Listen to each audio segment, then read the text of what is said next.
Despite being gone for over a decade, Michael Jackson is still one of the most famous pop singers and entertainers of all time.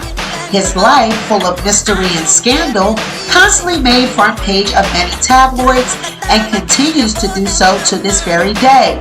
Here are the top 10 rumors surrounding the King of Pop's life. Are they fact or fiction?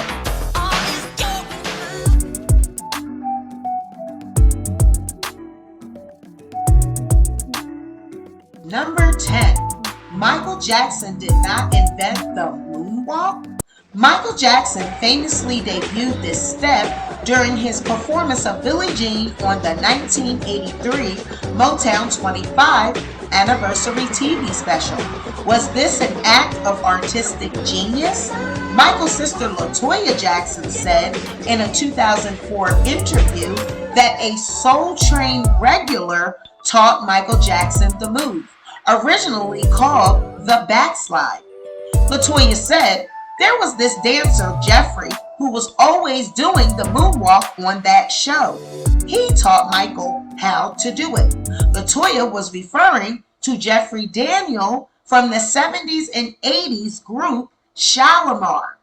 Daniel performed the backslide on Shalimar's live performance of their hit song,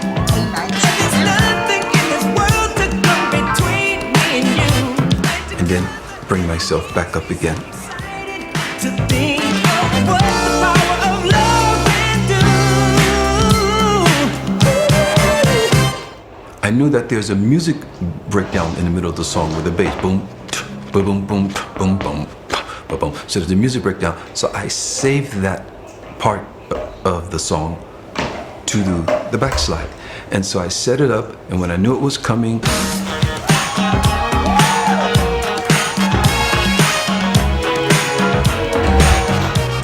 so all the kids are going, wow. Daniel said that he first worked with Michael Jackson in 1980, but Michael did not publicly perform the moonwalk until 1983. So if Daniel performed the backslide in 1982 on the Night to Remember live performance, does that make him the inventor of the moonwalk or backslide? Comment below. Is Michael Jackson the inventor of the moonwalk and Jeffrey Daniel the inventor of the backslide?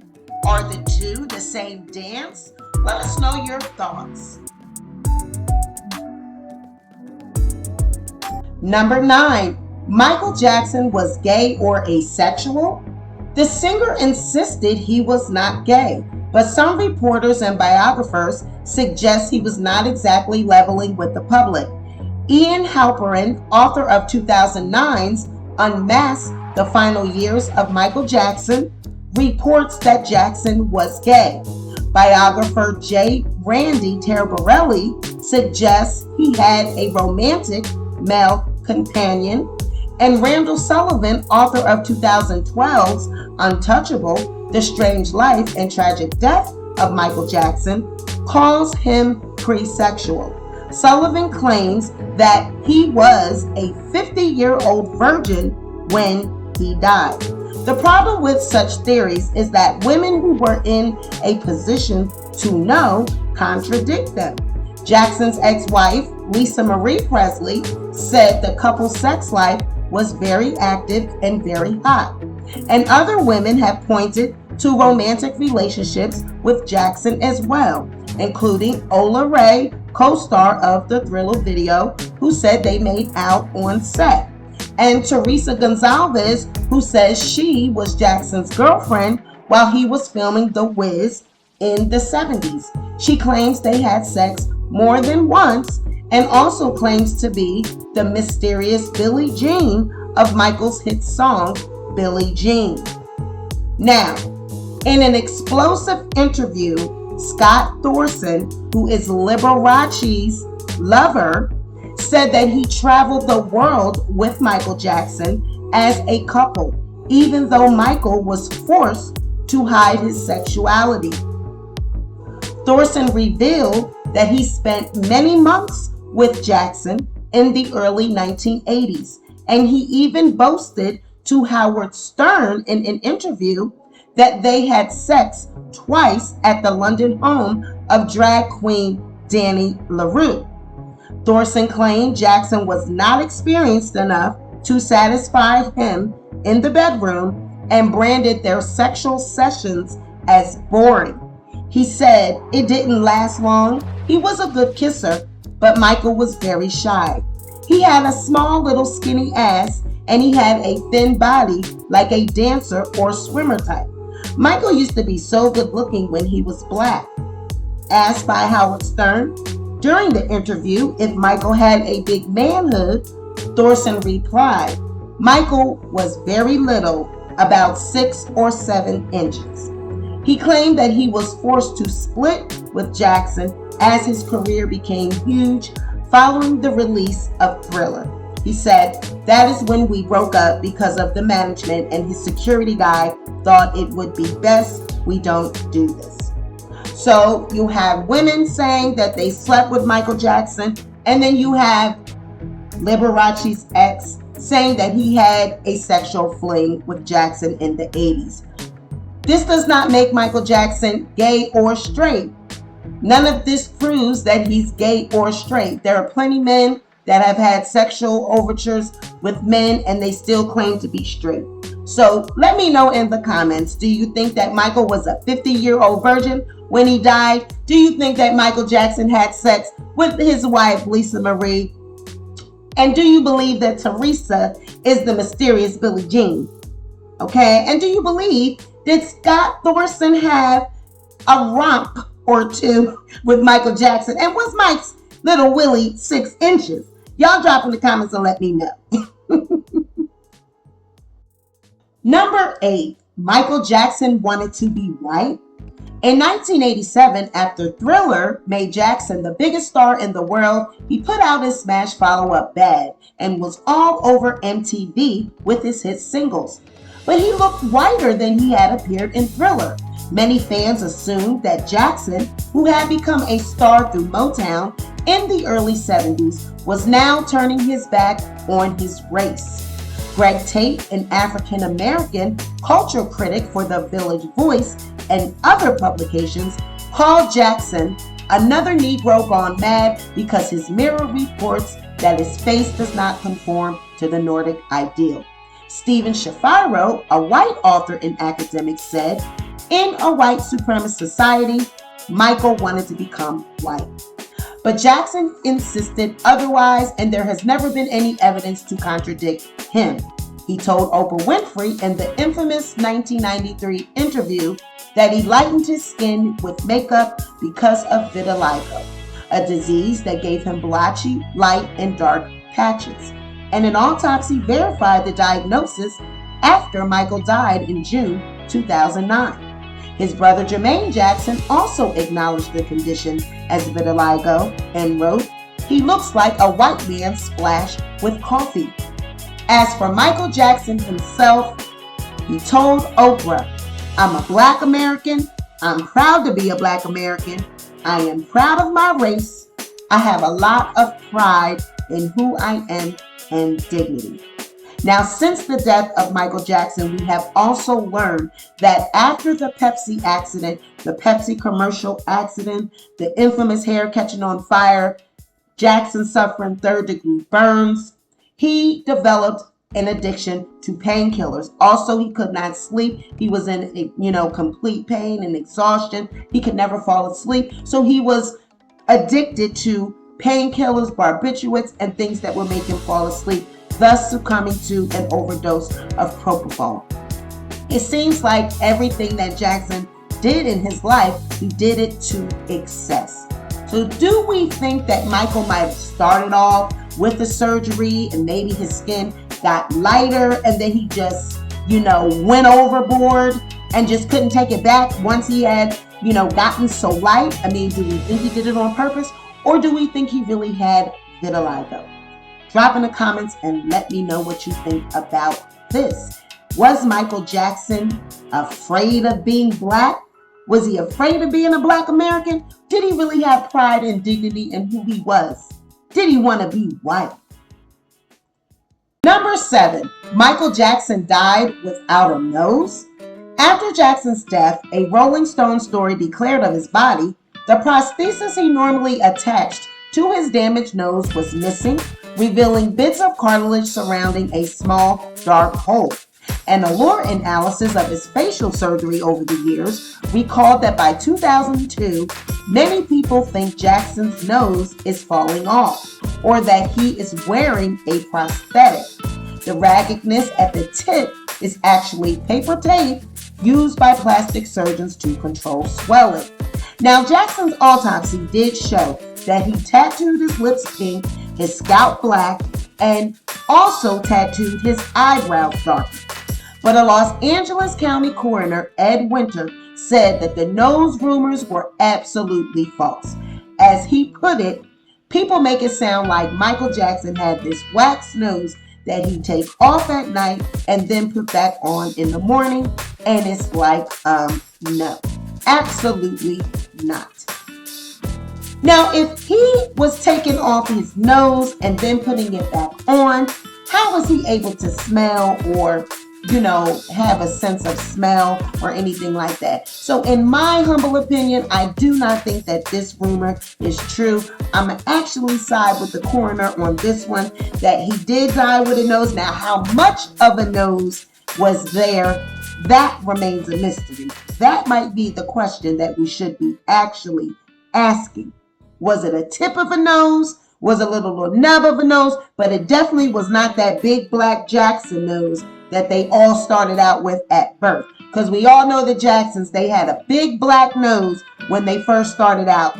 Once they all got into the music business and got a little coin, they all chopped their noses and shaved their noses and, ended up with a little itty bitty white nose. All except for Mama Catherine. I think she tried to get it a little bit, but I don't think she had too much work done. But we all know they have all had that nose done. They all wanted to get away from that big Jackson nose. So the question is actually remaining, how much of a nose did he die with? Not did he not have a nose. I don't believe that. I just believe that maybe it wasn't, as prominent as it was at birth. We're interested in knowing your comments and your feedback. As always, drop it below. Number 6. Michael Jackson sabotaged other Jackson siblings' careers. In Soundtrack of My Life, a memoir by Clive Davis, Clive confirms what has always been out there. Michael Jackson purposely tried to kill off brother Jermaine Jackson's career. In the mid-80s, Clive Davis signed Jermaine Jackson and had a couple of hits, Do What You Do and Tell Me I'm Not Dreaming. Michael did not like this. When Clive hired Kenny Babyface Edmonds and L.A. Reid in the late 80s to produce Jermaine's 4th album, Michael had had enough. Davis says the king of pop tied up Babyface for his own projects, ripping him away from brother Jermaine. Clive writes, Jermaine could not believe that Michael, his close brother, would hijack his producer's material this way. At a dinner in Paris, Clive recalls Jermaine was crying, indeed sobbing at times, so deeply hurt that his brother would do this to him. The older brother was so angry that he wrote his infamous song, Word to the Bad, which denounced Michael as a shallow and selfish son of a... Michael responded by calling Davis and demanding he take the song off of Jermaine's new album. Davis was between a rock and a hard place because Jermaine had leaked the track so the world could hear his bitterness. Clive said, "I felt it would be wrong for me to tell an artist to take a song off of an album.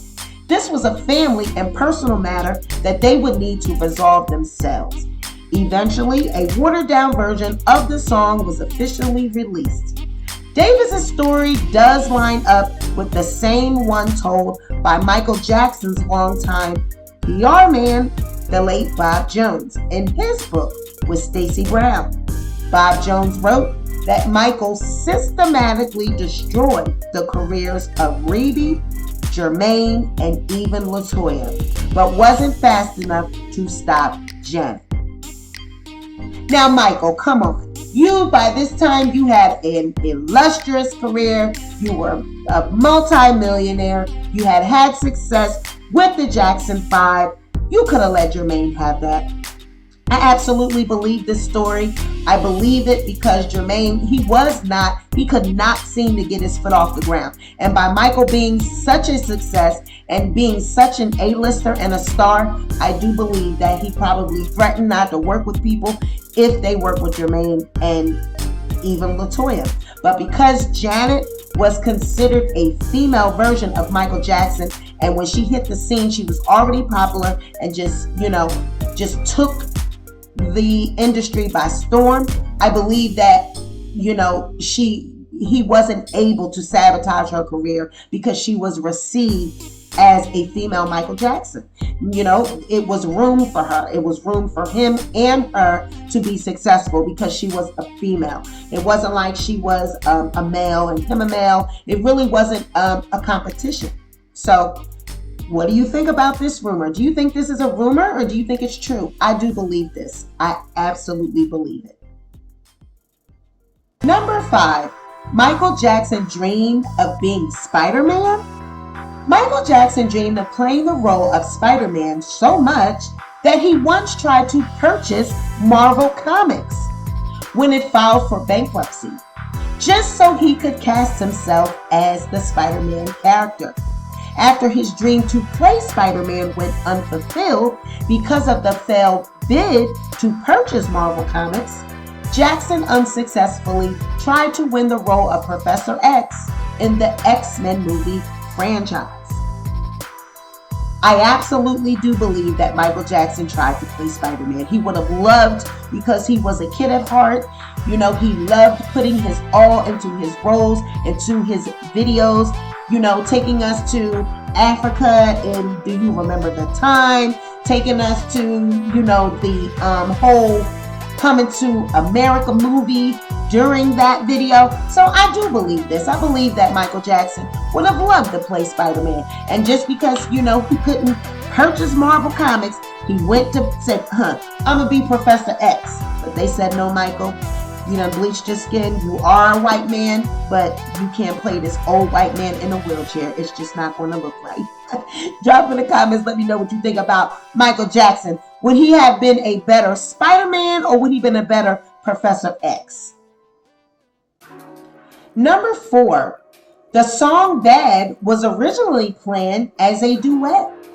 The hit song Bad was originally supposed to be a duet between Michael Jackson and Prince. However, Prince turned down the opportunity due to the lyrics of the song. Now, what was so bad about the lyrics to the song Bad? Now, I know Prince was a Jehovah's Witness and he was very religious. So what do you think the words to Bad? I know Michael was playing a thug in the subway trying to attack other thugs and, criminals that were writing graffiti on the subway walls. So what were the words to the song that, turned off Prince?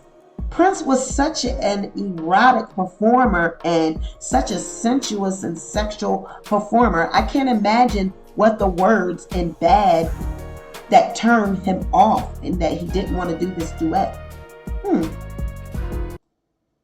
3, lost a baby brother. While the Jackson family is very well known, many people do not know that Marlon had a twin brother named Brandon, who tragically died within 24 hours of his birth. Growing up, Marlon had been especially close to Michael, whom he considered the substitute for his lost twin brother. On July 7, 2009, Marlon and his family offered their final eulogies for Michael, their brother, at his funeral, saying he was the soul of the family. And breaking down as he tearfully addressed the crowd, Marlon said, "Maybe now, Michael, they will leave you alone, and I would like for you to give our brother, my twin brother Brandon, a hug for me." Marlon fought back tears as he said, "I love you, Michael, and I'll miss you." Number 2. Michael Jackson was almost killed in the 9/11 attacks. Michael Jackson could have been one of the victims of the 9/11 attack in which almost 3,000 people were killed. On September 11, 2001, terrorists crashed planes into the Twin Towers of the World Trade Center in New York. Michael Jackson overslept that day and missed his appointment, which was scheduled to take place in the towers. Thankfully, none of us had a clue that he was due at a meeting that morning at the top of one of the Twin Towers. Michael's brother Jermaine Jackson wrote in his biography titled, "You Are Not Alone, Michael, Through a Brother's Eyes." The King of Pop overslept after staying up late talking to his mother Catherine on the phone. "Mother, I'm okay thanks to you. You kept me up talking so late that I overslept and missed my appointment." Now, this is one that I did not know. I did not know that Michael Jackson could have been a victim of the World Trade Center attacks. Had he went to the meeting, the brothers didn't know about it, security, management, these people, they did not know that Michael had a meeting that morning. Now, what are the chances of that? That your staff doesn't know, your brother don't know, that you got a meeting, your mom kept you up late, you overslept, and there was rumors that Michael couldn't even get sleep. So the fact that he slept that day and overslept at that, it was all just in God's plans. It wasn't for him to die in those attacks. We pray for all the victims and all the families of the victims that did suffer that on that fateful day. However, I did not know this little tea, that Michael Jackson could have been a victim of September 11 attack. Drop down below in the comments. Did you know this bit of information? I sure did. There has been a conspiracy theory floating around on the internet since the September 11 attacks, speculating that Michael's Blood on the Dance Floor album cover was actually foretelling the 9/11 attacks. You see the city skyline in the back, the clouds. People suggest that the clouds are representing the smoke from the Twin Towers, from the planes crashing into the Twin Towers. Do you think that Blood on the Dance Floor, the album cover, directly is representative of the 9/11 attacks? Drop in the comments as well and let us know what you think about that. Number 1, Michael Jackson purchased the Elephant Man's bones. Michael Jackson was obsessed with the Elephant Man and would spend hours sitting alone with the skeleton, it has been revealed. With his trunk-like facial growth, curved spine, and enormous misshapen skull, the Elephant Man was the main attraction at London sideshows, the star of the so-called freak shows popular in the Victorian period. While most of the people paraded on stage as part of the shows had a tragic story of disability, abandonment, and homelessness, Merrick's tale is perhaps the most upsetting story of all. From a young age, Merrick had a developed scoliosis, skull bone outgrowth, with skin protruding from his face and an overgrown right arm. He came to be known as the Elephant Man due to the skin on his face. His facial deformities led people to see Merrick as a monster and a threat to society. But the opposite was true. He was said to be a kind and gentle man trying to survive in a society that didn't care for him, aside from a few people who tried to help him. Joseph Merrick was cared for at the Royal London Hospital until his death. His skeleton is still there. Now, a geneticist that actually worked at the hospital said that amongst those who have been interested and fascinated over the years in the Elephant Man included Michael Jackson. He would come and spend his time on his own, sitting next to the skeleton, obviously contemplating. Michael Jackson had previously said he related to the Elephant Man, and he related to a film made about Merrick where he shouts in the film, "I am not an animal, I am a human being." Now, I can see this being relative to Michael Jackson's life and his story. Michael Jackson was considered a freak, a pedophile, strange. We just was talking about him lightening his skin. Was he really lightening his skin, or was he addicted to plastic surgery? Did he have a nose? There were so many rumors and so many, outrageous stories told about Michael Jackson. I believe he did try to buy the Elephant Man's bones and probably was not allowed to for, some type of legal reasons, because his skeleton was given to that Royal Hospital in London. So they probably snubbed Jackson and said, "Get out of here, you're crazy. We're not giving you the bones of the Elephant Man. He is a historic figure in our culture and in our past, in our history. So no, you cannot have his bones." Michael probably wanted to put him up in some big glass case, some shrine in the Neverland Ranch, so he could stare and look at it every day before he went to sleep with the poker ball in the goddamn hypodermic chamber. All of the stuff that they said he did at night, child. He wanted to look at those bones before he took his shots, before he lightened his skin, before he, took his wig off and his nose off. That concludes this video. The top 10 rumors surrounding the King of Pop. Whether they be fact or fiction, you gotta admit they were pretty outrageous, just like the King of Pop. Thank you guys for tuning in. Be sure to like this video and comment below. What are some rumors that you have heard about the King of Pop? Share this video and subscribe to the channel so that you know when we upload our content or when we go live. Catch you on the next video.